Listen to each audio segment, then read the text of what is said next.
எல்லாருக்கும் நல்ல நேரம், ராகு காலம், யமகண்டம் இத பத்திலாம் தெரிஞ்சிருக்கும். ஆனா குளிகை நேரத்தை பத்தி தெரிஞ்சிருக்காது. குளிகை நேரத்துல நம்ம செய்யற ஒவ்வொரு விஷயமும் அது மென்மேலும் வளரும், திரும்ப திரும்ப நடக்கும் அப்படின்ற நம்பிக்கை இருக்கு. குளிகை நேரத்துல எந்தெந்த விஷயங்களை செய்யணும், எந்தெந்த விஷயங்களை செய்யக்கூடாது அப்படின்றத பார்க்கலாம். குளிகன் அப்படின்றது சனீஸ்வரருக்கும் ஜேஷ்டா தேவிக்கும் பிறந்தவர் தான் குளிகன். செய்ய வேண்டியது என்ன அப்படின்றது பார்க்கலாம். கடனை திருப்பி செலுத்த போறீங்க அப்படின்னா இந்த குளிகை நேரத்துல ஒரு சின்ன அமௌண்ட் ஆகுது நம்ம கொடுக்கறது நல்லது.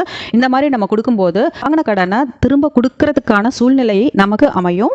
அதே மாதிரி வீடு வாங்குறதா இருந்தாலும் சரி, நகை வாங்குறதா இருந்தாலும் சரி, வாசக்கால் வைக்கிறது, நகை நம்ம போட்டுக்கிறது, பூமி பூஜை பண்றது, இடம் வாங்குறது, வாகனம் வாங்குறது, கிரகப்பிரவேசம் செய்யறது, இந்த மாதிரி எந்த ஒரு நல்ல விஷயங்களா இருந்தாலும் சரி இந்த மாதிரி நேரத்துல செஞ்சோம் அப்படின்னா நம்ம திரும்ப திரும்ப செய்வோம் அப்படின்னு சொல்லி சாஸ்திரம் சொல்லுது. செய்யக்கூடாதது அப்படின்னு பார்த்தோம்னா கடன் வாங்குறது, வீட்டை இடிக்கிறது, இறந்தவர் உடலை எடுக்கிறது, அறுவை சிகிச்சை செய்யறது, திருமணம் செய்யறது, இந்த மாதிரி விஷயங்கள்லாம் செய்யக்கூடாது. நன்றி.